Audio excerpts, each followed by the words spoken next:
Communicating with individuals and loved ones who are losing their ability to communicate is a very, very difficult challenge and situation to be in. And many families are finding themselves in it as their aging loved ones cross a threshold into different forms of dementia. Today's guest is Laura Black, and she has her MBA in Healthcare Administration, and she is a certified dementia practitioner. Also trained in what is called the validation method, which we're going to talk a lot about today, which is a therapeutic approach designed to enhance communication and emotional well-being for older adults, particularly those with cognitive impairments like dementia. It is fascinating. I had never heard of the validation method, so I am quite excited to have this conversation with Laura. So please stay tuned to this episode of Relax, I Got This, Embracing Life After 60. In today's world, older adults face major transitions like downsizing, relocating, or modifying their homes to age in place, all while embracing life after these changes. As a senior home advisor and seasoned realtor, Robin McCoy guides these decisions with care and thoughtful planning, helping create a vibrant future. Welcome to Relax, I Got This, Embracing Life After 60 with me, your host, Robin McCoy. Laura, thank you so much for taking some time with me today because we're going to have a really important discussion today and I'm excited for it. I am too. Thank you for having me, Robin. So, Laura, give me a little bit of your background. You've been working as a dementia practitioner and in senior living. You've got all the things. Tell me a little bit about that, how you ended up working with all the seniors and how you got focused on dementia specifically. Sure. Yeah. No, I think it all started with my grandmother. When I graduated college, my grandfather passed away. He had Alzheimer's. Back then we called it old-timers. She thought he was faking it for attention, but it's a real thing. I moved in with her after college and took care of her and tried to get her into a senior living community because she had all her wits about her, but she couldn't climb stairs. She couldn't cook anymore. And this is a woman who had like a garden and like grew everything from scratch and cooked everything from scratch. And she was diagnosed with inoperable lung cancer, and she spent the last 30 days of her life in a hospice house. Back then you had to go to a hospice house. Now hospice goes wherever you are, which is wonderful. But this was, nearly 30 years ago. And I started volunteering at a senior living community where I can help, seniors and do activities and stuff like that with them. But really where my passion came from is just like trying to understand dementia and its causes and the behavioral expressions and stuff like that. So I've been studying these longitudinal studies. There's the Nun study, there's the Villages study that have been taking place over decades. And Robin, I'm not a doctor, I'm not a nurse, but I feel like we haven't learned anything at all. So we're just like, let's throw medication at it, and I'm not a big fan of that. Yeah. So what I did was I went out and got trained in what's called the validation method. And that is a way of communicating with individuals who have lost the ability to effectively communicate in the ways that you and I are talking right now, right? So I always tell people, like, you've seen the movie The Minions, right? The Minions is these little yellow cherubs who are speaking nonsense, but the message is not just verbal. It's the tone, it's the inflection, it's the body language. So when you have someone who has cognitive impairment and they can't effectively communicate with you anymore, there are ways to reach out to them. Like we can watch a 2-hour movie, multi-million-dollar franchise about the Minions and understand the story, right? So why can't we understand the story of our loved ones? So through the validation method, which I practice, and it's like speaking every language, it's like having a magic wand, it's the most magical thing in the world.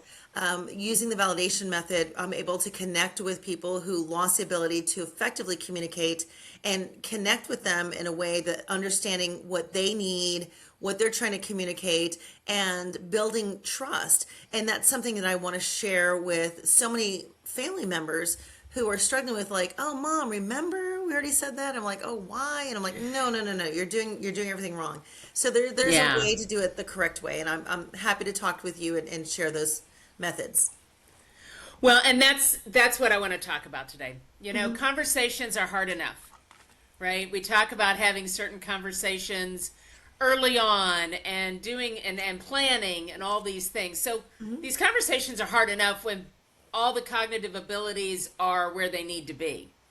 But having conversations with people with the onset of dementia, and and I mean all the dementias, not just Alzheimer's or some of the others. There's, Yeah. we use the term Alzheimer's, but it's really dementia, Yes. and these others fall underneath it. So I just want to be kind of clear about that. And, there's the initial early onsets, right? And then there's when it's fully, I guess, developed, the dementia or Alzheimer's is fully developed. And those abilities to communicate with people as that process progresses.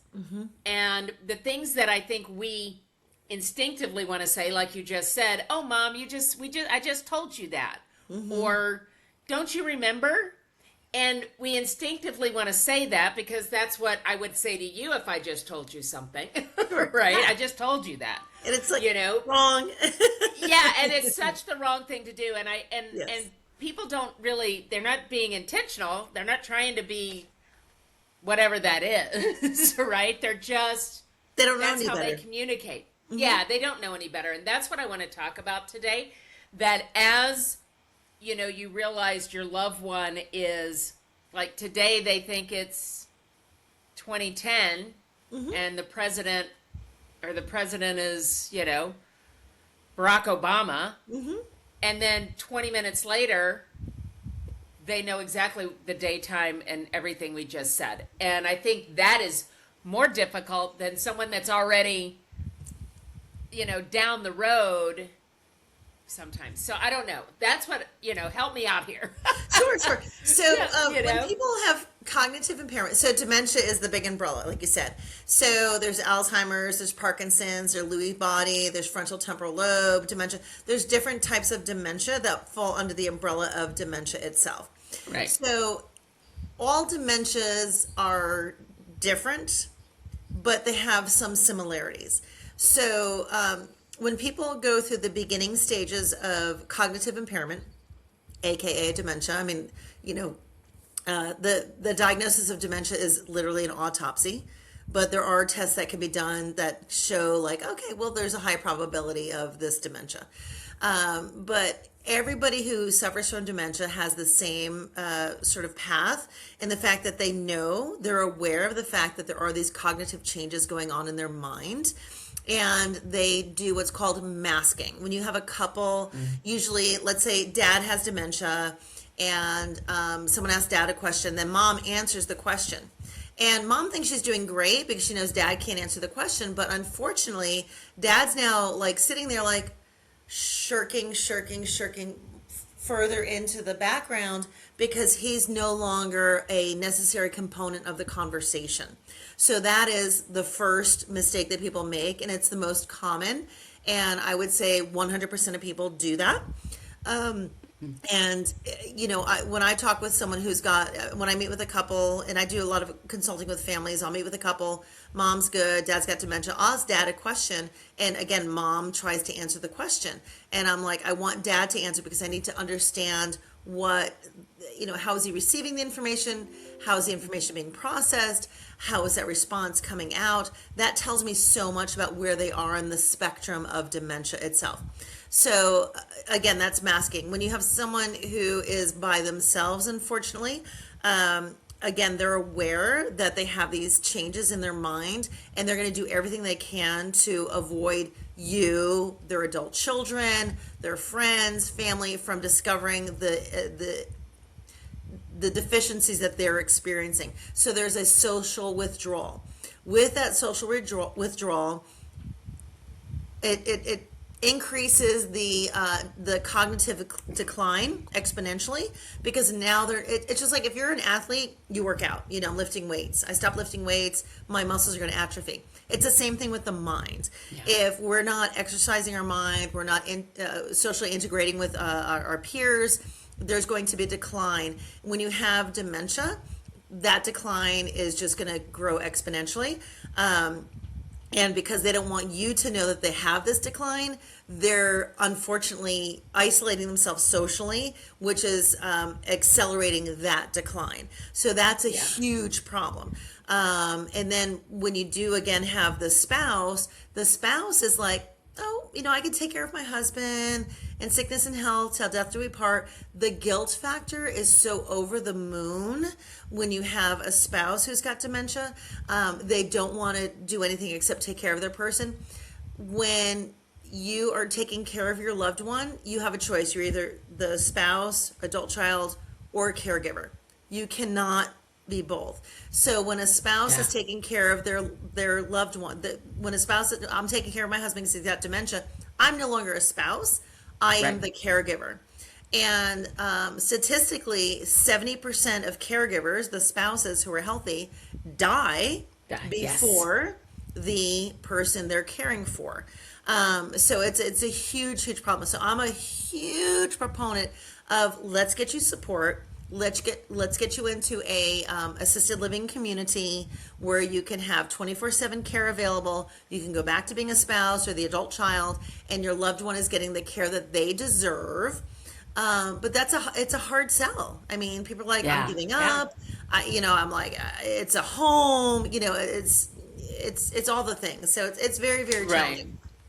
Well, and that's, now my mom doesn't have cognitive difficulties, but she's bedridden. She's bedbound. Yep. And figuring out all of that was, I want to be her daughter, not her caregiver. And in that in-between time, my sister and I were her caregivers. Yep. And I mean, I'm like, I want to be her daughter. And you're not. No, you just stop. When you're having to take care of your parents' personal needs, you're no longer their daughter, you're now their caregiver. Correct. Yes. And I've heard those statistics you mentioned so many times, that when the spouses are great, they're great as a team, right? Sometimes we as the adult kids don't see the decline in one of our parents because mom is answering all the questions. Yep. And we just don't catch that she's doing that. So they're a great team. But when something happens and you realize, there's a whole lot of other stuff going on here, and now we've got to do something different. Yes, and it's challenging. It's very challenging, and I've gone through some high level, not training, but through seminars and things like that, where talking about the masking, or talking about, when an individual lives alone and they do know that they're forgetting things, and so now all of a sudden you see Post-it notes. Yes. Oh yeah. Around, that it's like, all right, I take that off when I take my medicine, or whatever these Post-it notes are. And that's some of the things that you can see that they are recognizing that they have some decline going on. So how do we talk about that with them? What are some things to talk about?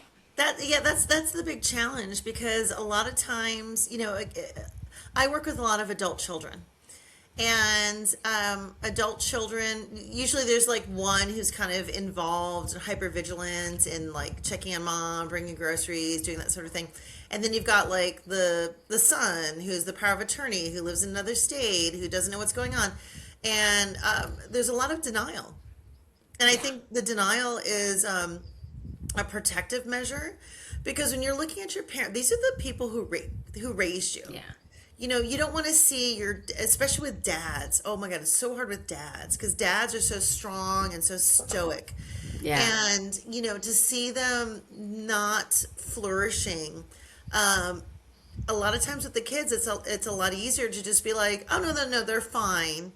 And then just sort of move on and look the other way. So there's a significant amount of denial. So you have to combat that first and foremost. If and when you can get past that, Again, it's just the negative connotation of moving into senior living where you have 24/7 assistance available. You've got 3 square meals. You got a chef, a chauffeur, and a housekeeper. It's like living on a cruise ship that doesn't leave dock. Like my husband and I cannot wait to move in. I know. But senior living has only been around for 45 years. So when we look at our parents and our grandparents, like they're like, don't put me in a home because they have this nurse rat shit. I'm laying in bed waiting to die. That's their perception of what this is. Yeah. And what they're doing at home is literally laying in bed waiting to die. Whereas in an environment where they've got 24/7 care, if they can afford it, that's the other element too. Can they afford it? But in this environment, they've got assistance available. Again, you got a chef, a chauffeur, and a housekeeper to take care of whatever you need. You push a button, someone's going to come running and help you. If you were to replicate senior living in your home because you don't want to leave the house, you've been in for decades, right? It could cost $25,000 to $30,000 a month, but senior living costs less than a fraction of that. And people don't understand because they think it's, again, nurse ratchet and we're laying in bed waiting to die. And I'm like, it's literally living on a cruise ship. It's an all-inclusive resort. It's wonderful. But it's just and one of the things too is sorry to interrupt, but when you talk about the socialization of it, right? And you said that when people and I've had other interviews with doctors and people that talk about how sometimes this stuff is reversible in that. So a friend of mine, her mother-in-law they moved her out of her big beautiful home that she loved, but because she was isolated. The dementia symptoms, I don't really know what to call it, but were happening. They moved her into senior living, which she loves, and her cognitive abilities have come back up because she's got that socialization, and there's people that she's having conversations with, and she's got a routine, and she's eating healthy, and she's eating 3 meals a day, and that sort of thing. And so some of this, while we think mom and dad maybe, all right, they're on that ship and it's sailed, well, maybe it hasn't sailed yet. Maybe we can pull it back into the dock at least a little bit. But it's, again, getting through those conversations too. No, and that's a very astute observation because there's no price tag you can put on the value of social integration. I think COVID was a big sort of spotlight on what happens when you isolate. People who went to church, people had their bridge clubs, they'd go to the library, they'd go shopping, that sort of thing. They would have interactions with their peers to a certain extent. And then when COVID happened, they were kind of stuck at home. And when you're a couple, that's one thing. You've got each other. But when you're by yourself, the decline that I saw in seniors during COVID was monumental.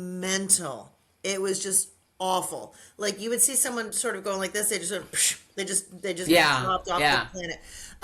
So living in an environment, as you said, where you've got 3 square meals, I see a lot of people eating like TV dinners, which are high in sodium, fast food, which is high in sodium, which is going to get you in so much trouble so quickly.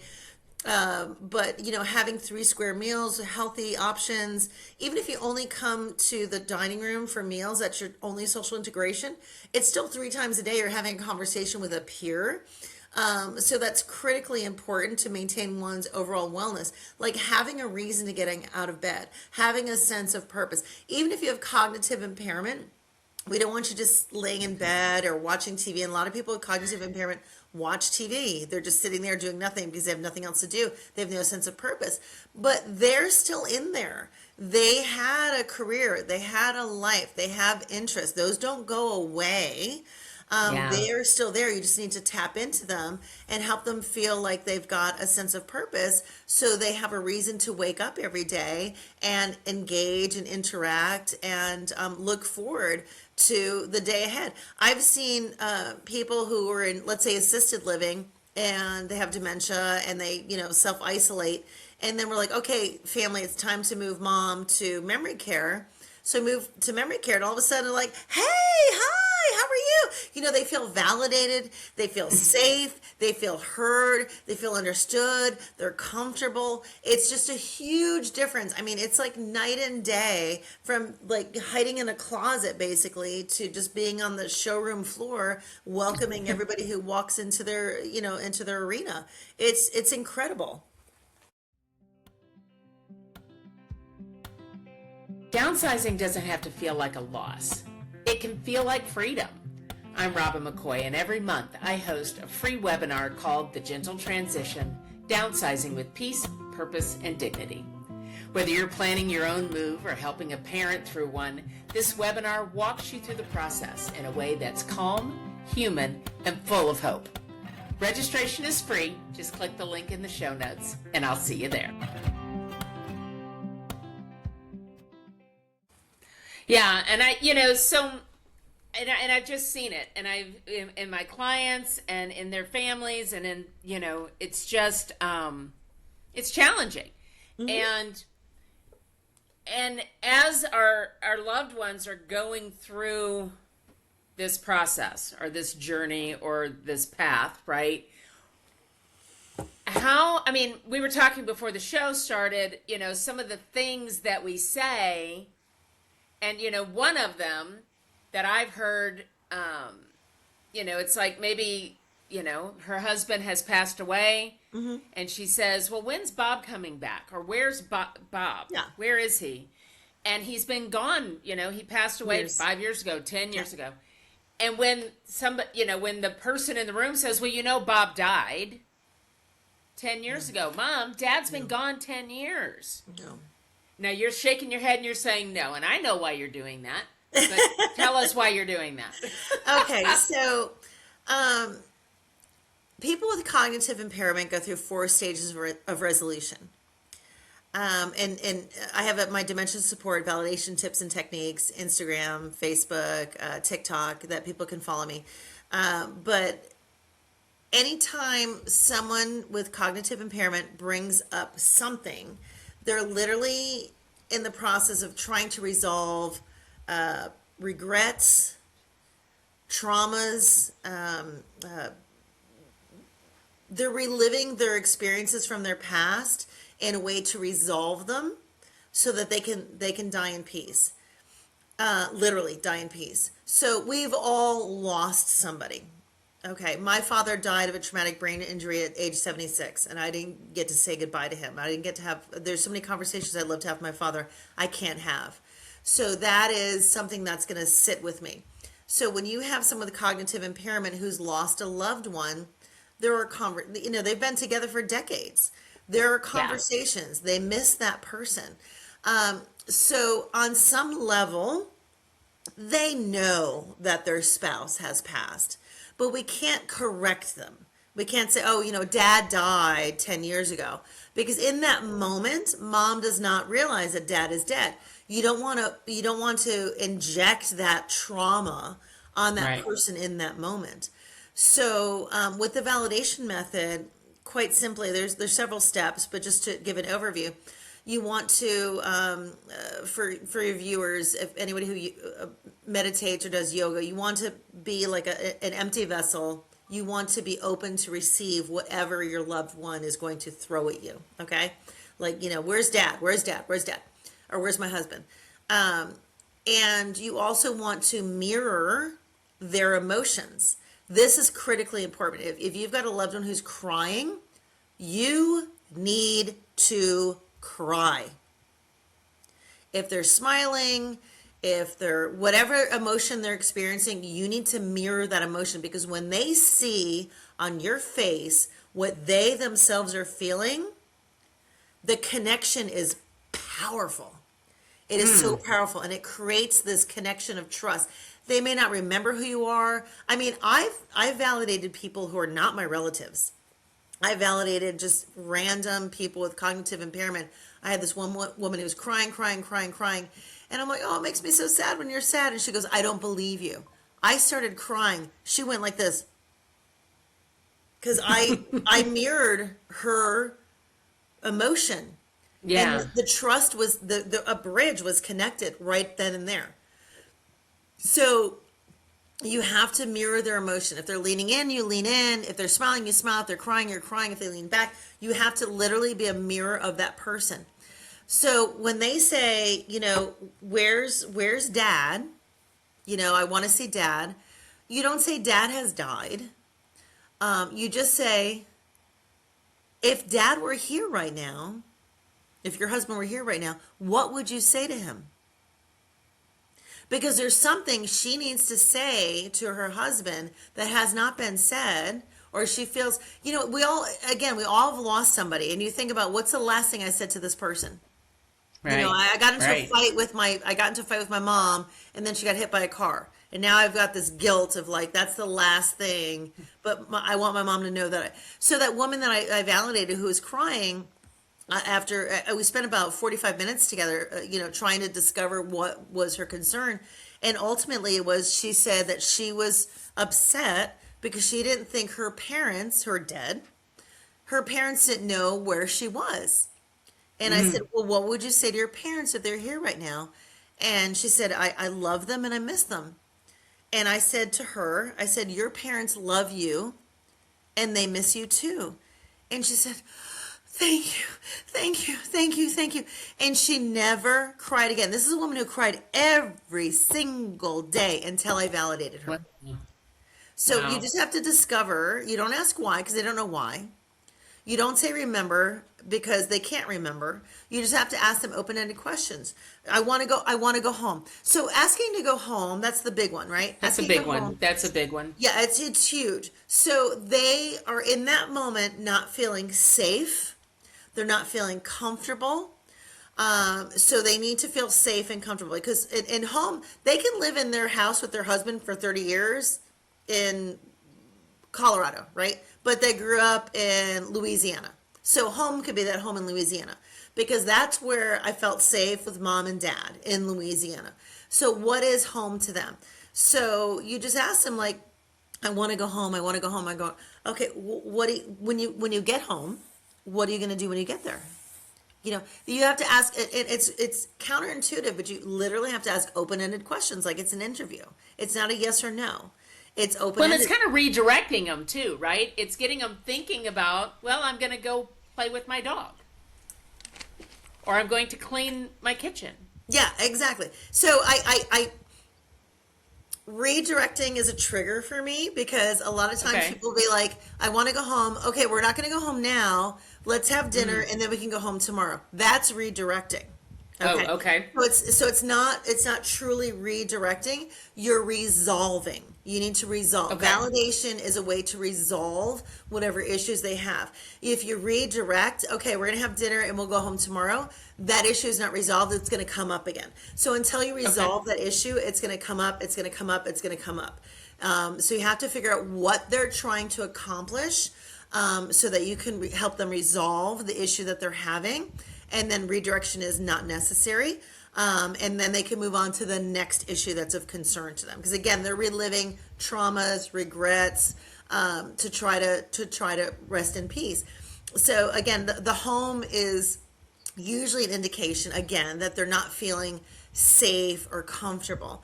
So you just ask them, when you go home, what are you going to do when you're home? A lot of times they get like, I don't know. I'm like, well, what are some things that you enjoy doing when you're home? What is your favorite thing about your home? It's okay to have those conversations, even though they may be living in a senior living or nursing home or whatever the case is. You can still talk about how maybe they're living at the daughter's house because they can't live home alone anymore.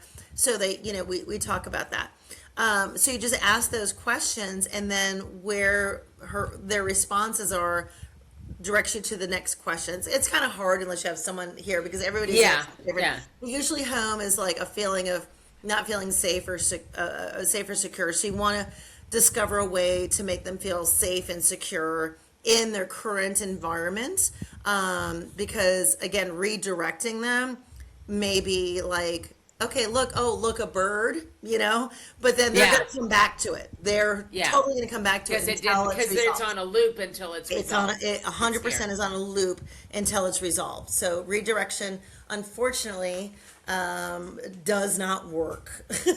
Okay. Well, and that's why we have conversations like this, right? Hmm. Because that seems like that would be the, Mom, I'll tell you what, because she does, we think Mom doesn't remember anything anyway. So if So I let's do just that. say, you know what, let's have dinner and then we'll go home tomorrow. Well, that's because she's not going to remember I said that. Well, maybe not that specifically, but she's going to talk about going home again, Correct. Yeah, there's right? something there. Hmm. And saying, well, Mom, you are home. This is home now, right? Like you've moved to a senior living community or memory care, or you're living in my house. But saying, Mom, you live with us now. This is home. Probably isn't the right path. No, I would even say that. I wouldn't even say that because in her mind, it's like you saying, "Oh, the sky is green." No, no, you're wrong. The sky, look out the window, the sky is green. Yeah. No. Okay, now I don't trust you because you're lying to me. Okay, so you want to understand what it is about the home that makes her feel good, makes her feel comfortable, makes her feel safe, and you want to try to replicate that in that space. Yeah. So again, it's more symbolic than physical, but you want to, be Columbo and Yeah. ask those and Yeah. ask those questions. Ask that one more question. Yeah, exactly. I'm like, but when you talk about redirecting, and again, and they go back to it, it just again, it doesn't work. They have to figure out what makes them feel comfortable. And again, I've talked with people who've lived in that home for 30 years, but they're longing for their childhood home. So Yeah. you need to kind of understand, they don't recognize their husband. But here's the most important thing, Robin, is that for every person who has cognitive impairment, they are still there. They're not Yes. gone. They're still the Maslow's hierarchy of needs. They still need to be understood. They need to be heard. They need to be loved. They need to be feeling a sense of purpose. None of that goes away. They might not recognize you as their daughter or their spouse, because they have traveled back in time and now they're 20 years old today, because they're reliving some experience from 20 years ago. So that's why we reminisce, and that's a therapy. Reminiscing therapy is very important to have with your loved one with cognitive impairment, and just relive those experiences with them and enjoy them. And it's kind of cool. I had a couple where they were in their 90s. He was independent.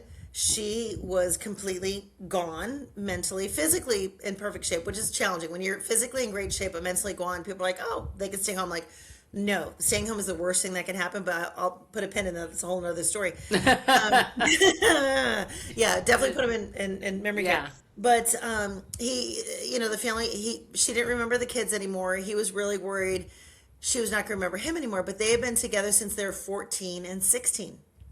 Wow. And now they're in their 90s. So he moved into independent living. She moved into memory care. After 3 weeks, he came to me and he said, "Laura, I want to see my wife." And I said, "Okay, let me see when she is, not where she is, when she is." So I went up and I asked her some qualifying questions, and I discovered that she's about 19, 20 years old that day. So I said to him, I said, if she doesn't recognize you, it's okay, because she's 19, 20 years old today, and she's not married to a 90-year-old man. You may look like her boyfriend's grandfather. She still likes you. It's very Maya Angelou. It's not what you're Yeah. supposed to do, it's how you make us feel. So that never goes away, even if you have cognitive impairment. But I said she may not recognize you, so just be prepared for that. And he was so scared for that. So I brought him in to see her, and I said, I want to introduce you to my friend, and introductions. And I asked her, and I said, oh, do you, and I told him, this is how the conversation you have. Like, do you have a boyfriend? Because if she's 20 years old, he's her boyfriend. So she may have just gone on their third or fourth date that just happened moments ago that she can reminisce with him about, that he may have forgotten because it was, 75 years ago. Yeah. Yeah. So Yeah. it's a beautiful thing. So I said, do you have now this is a woman who's like, it's like 1930s, right? So I'm like, do you have a boyfriend? She's like, yes, Yeah. and, ask her questions. And he's right there.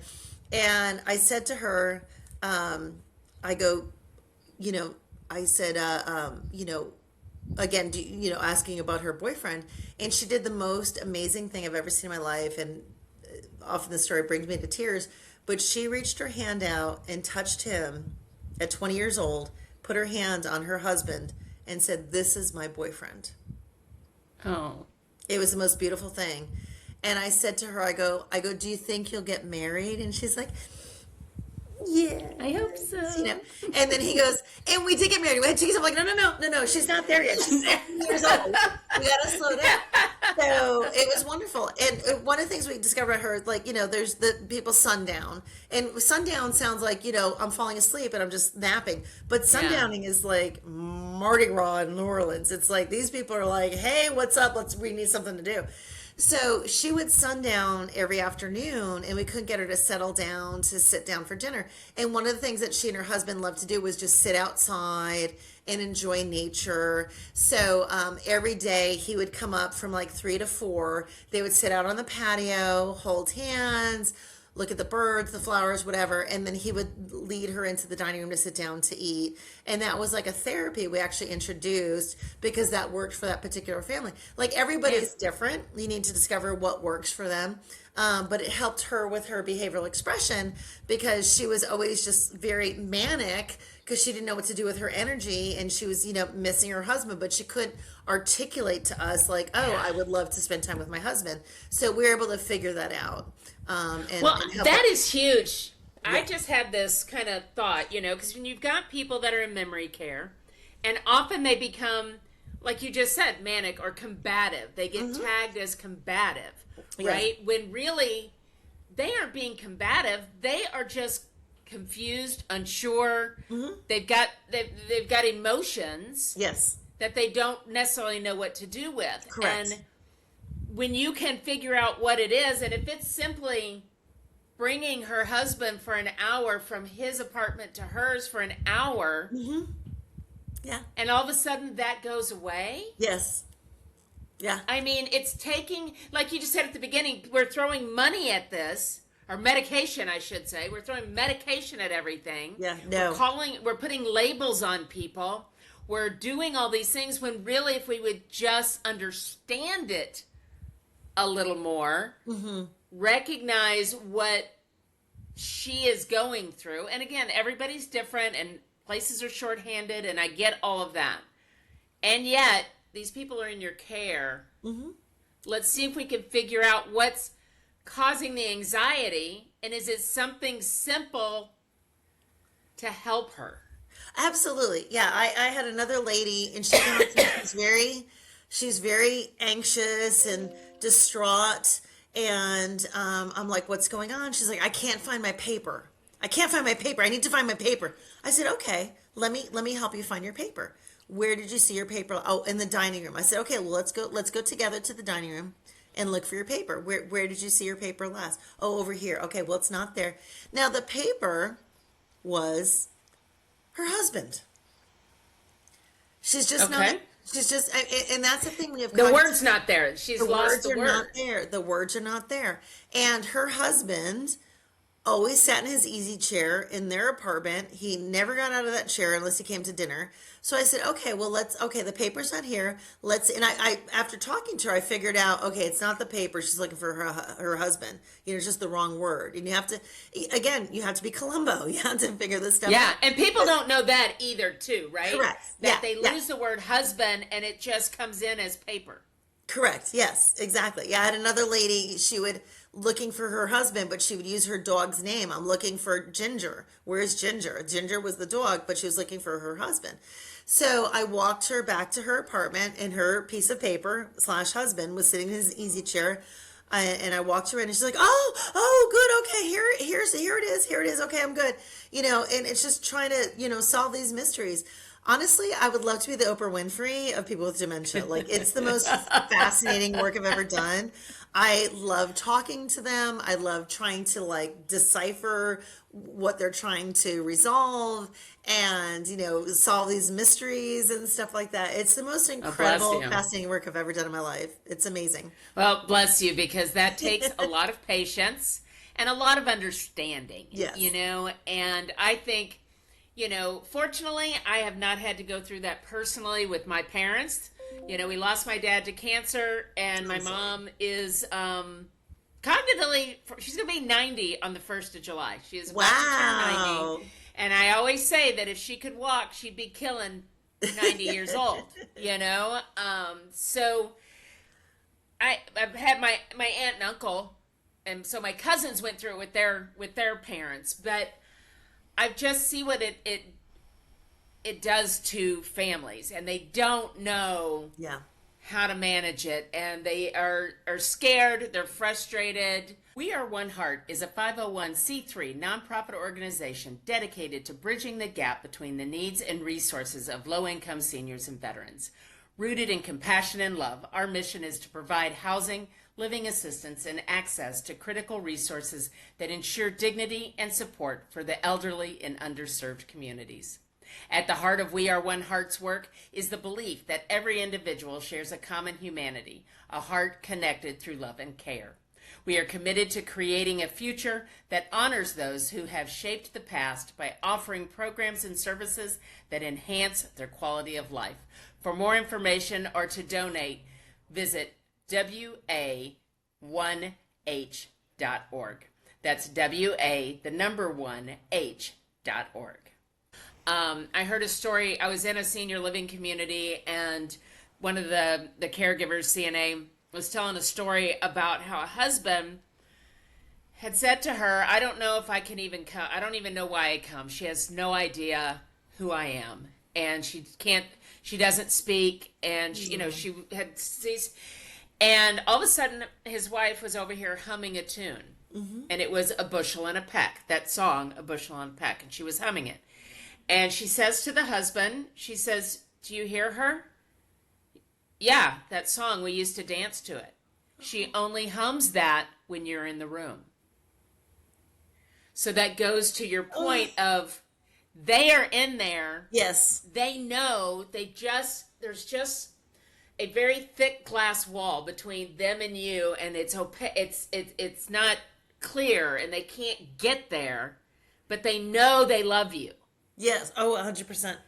They know, and when you talk about they're still there, I read something where somebody said, well, he used to be an engineer, He talking still about is. their father. Yeah. And that's what his wife said. He's still an engineer. Yeah. And so I think we as the people in their lives have to watch our words too. Absolutely. Because just because they don't respond doesn't mean they don't hear you. No, they're 100% still there. And I want to go back to your Bushel and Peck story because that's beautiful. So I've been studying dementia for decades, and sadly, I feel like we don't know more than we did, 30 years ago. Yeah. But one thing that's true is that there's no recorded cases of dementia affecting the part of the brain that processes music. So music therapy is incredibly, incredibly important when you're working with someone with dementia. You can have someone who's literally, you can Google catatonic man response to music. Like Google it, and you'll see this guy is what most people think memory care is, where you're sitting in a wheelchair, you're nonverbal, you're just kind of like drooling, that kind of thing.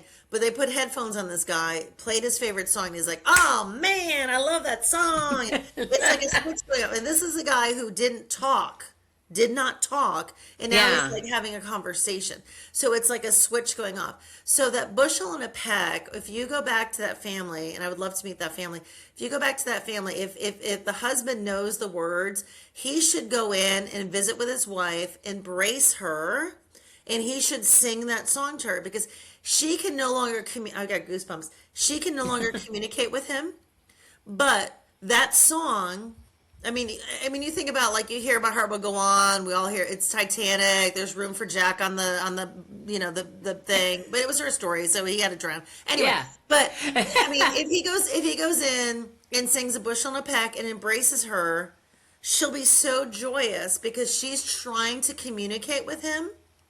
And she has no other methodology of doing that except for that song, which she associates with their relationship. That embodies the relationship she has with her husband, and that's the song that she sings. So if he were to go in there again, embrace her and sing that song, that will make her life. I mean, that's the most amazing thing that she can possibly do, because she's desperately trying to communicate with him, and that's the only way she knows how. And he needs to respond to that. So we need to cue in. We need to clue call, in. as soon as we get off this call, we'll call him and say, listen, Joe, go ahead. And this is what you need to do. But that's what it is. I think we need to do that. Yeah. And like you said, it's we as the non-cognitive declined person, I don't know what else to call us. I don't want to. We have an obligation. We have an obligation. We have an obligation, yeah.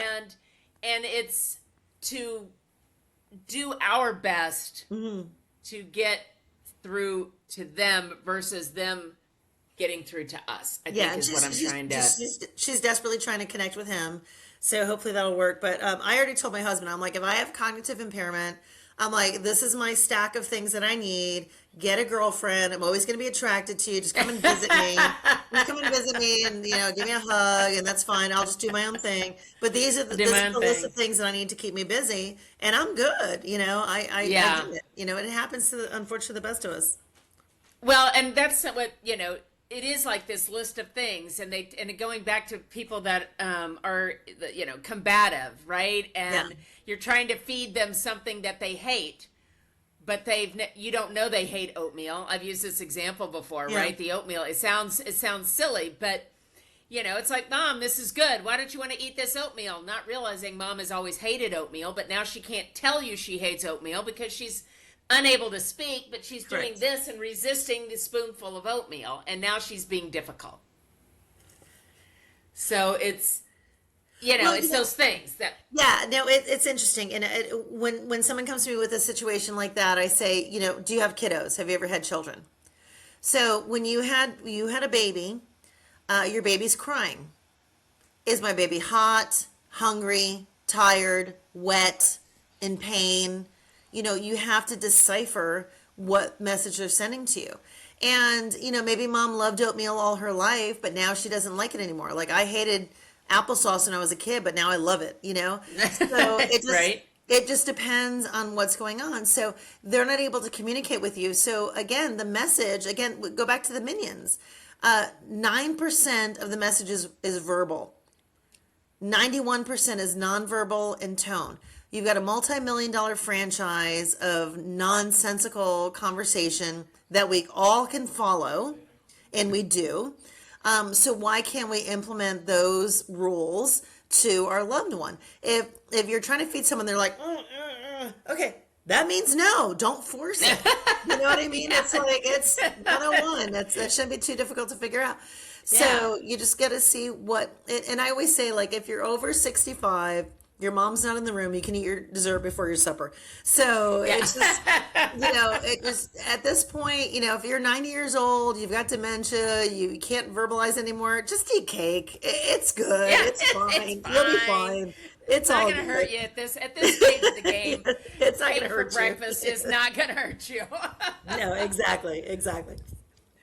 Well, what is one thing that maybe we didn't get to touch on today that you want to make sure, just if you could whisper in an adult child's ear, what would you say to them? Thank you for asking that, Robin. And again, I wish I can just get on a pedestal and speak to the world, because so many people are making so many mistakes, but they don't realize it.